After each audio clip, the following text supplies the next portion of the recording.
చంద్రబాబు నాయుడు గారి ట్రాప్‌లో జగన్మోహన్ రెడ్డి గారు పడతారా? ఇప్పుడు ఇదే చర్చ.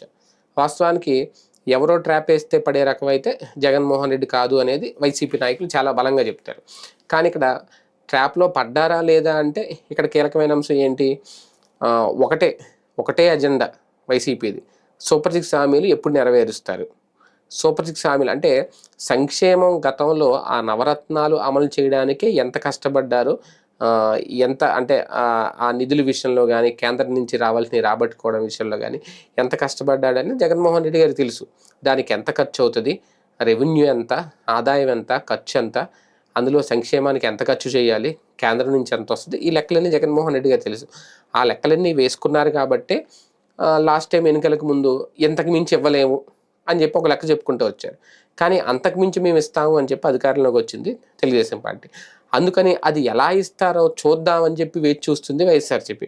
పర్టికులర్గా జగన్మోహన్ రెడ్డి గారు చాలా పెద్ద కళ్ళతో చూస్తున్నారు, ఎదురు చూస్తున్నారు. చంద్రబాబు నాయుడు గారు ఇచ్చిన హామీలన్నీ ఎలా అమలు చేస్తారు, ఇంట్లో ఎంతమంది ఉంటే 18 ఏళ్ళు దాటిన అమ్మాయిలు ఎంతమంది ఉంటే అంతమందికి 1500 ఇస్తా అన్నారు, ఎలా ఇస్తారు, ఇంట్లో ఎంతమంది ఉంటే అంతమంది పిల్లలకి తల్లికి వందనం అమలు చేస్తా అన్నారు, ఎలా చేస్తారు, ఇవన్నీ కూడా చాలా ఆశగా ఎదురు చూస్తున్నారు. రైతులకు సంబంధించి ఇచ్చిన హామీలు ఇవన్నీ కూడా. అలాగే 50 ఏళ్ళు దాటిన వాళ్ళకి, బీసీ ఎస్టీ ఎస్సీ ఎస్టీలకి పింఛన్ వయసు తగ్గిస్తామని చెప్పారు. 50 ఏళ్ళు దాటిన వాళ్ళకి కూడా పింఛన్ ఇస్తా అన్నారు. ఇవన్నీ ఎలా ఇస్తారు, ఎలా సాధ్యం అవుతుంది అనేది ఎదురు చూస్తున్నారు. ఆ ఎదురు చూపుల నుంచి డైవర్ట్ చేయాలని ఒక లిక్కర్ స్కామ్ తీసుకొచ్చిన, ఒక ఏసీబీ కేసు తీసుకొచ్చిన, విజయసాయిరెడ్డిని అప్రూవర్గా మార్చిన, ఏం చేసినా ఆయన ఈ అసలు విషయం వదిలేసి ఆ బాబుగారి ట్రాప్లోనో, టీడీపీ ట్రాప్లోనో పడిపోయి వాటి మీద పోరాటం చేస్తారంటే ఆయన అసలు విషయం అయితే వదలట్లేదు. ఎన్ని ట్రాప్లు వేసుకున్నా, ఎన్ని స్కాముల గురించి మాట్లాడుకున్నా, ఏం చేసినా సరే జగన్మోహన్ రెడ్డి మాత్రం ముందు సంక్షేమం అమలు చేయండి అంటున్నాడు ఆయన. ముందు ఆ సూపర్ సిక్స్ అమలు చేయండి, తర్వాత చూద్దాం ఇవన్నీ అంటున్నాడు. ముందు ఆ సూపర్ సిక్స్ అమలు చేయండి, తర్వాత ఈ కోణాలు, ఈ లిక్కర్ స్కామ్లు, కుంభకోణాలు, ఈ అరెస్టులు ఇవన్నీ తర్వాత చూద్దాం. ఒకవేళ ఆ పరిస్థితి వస్తే ఆలోచిద్దాం, వెళ్దాం, సుప్రీం వరకు వెళ్దాం, ముందు సూపర్ సిక్స్ అమలు చేయండి అంటున్నారు.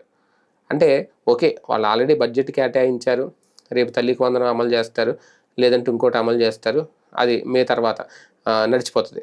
కానీ ఈలోపు మాత్రం దాన్ని అయితే వదలట్లేదు. అమలు చేసిన తర్వాత కూడా అందులో అర్హులు ఎంతమంది, అనర్హులు ఎంతమంది, ఇప్పటికే పింఛన్లు ఆల్రెడీ కోత పడిందని చెప్తున్నారు. రేపొద్దున మేము ఎంతమంది రైతులకి ఇచ్చాం, మేము ఎంతమందికి పిల్లలకి చదివించాం, ఎంతమందికి తల్లికి వందనం అంటే అప్పుడు అమ్మఒడి ఎంతమందికి ఇచ్చాం, ఈ లెక్కలు ఖచ్చితంగా తీస్తారు. అంటే ఈ లెక్కల్లో వీళ్ళు ఒక కాన్సెప్ట్లో వెళ్ళిపోతున్నారు. దాన్ని డైవర్ట్ చేసి ట్రాప్లోకి లాగుదామనే ప్రయత్నం తెలుగుదేశం పార్టీ సక్సెస్ అవుతుందా అంటే ఆయన పదే పదే ఎన్ని మీటింగులు పెట్టినా వాటికి సమాధానం చెప్పేసి మళ్ళీ ఇదే సూపర్ సిక్స్ ఏవి, సూపర్ 6, సూపర్ 7 అన్నారు ఏవి అని మాత్రం అడుగుతున్నారు. అంటే ఎంత ట్రాప్లో పడేద్దామన్నా చంద్రబాబు గారి ట్రాప్లో జగన్ అయితే పడట్లేదు.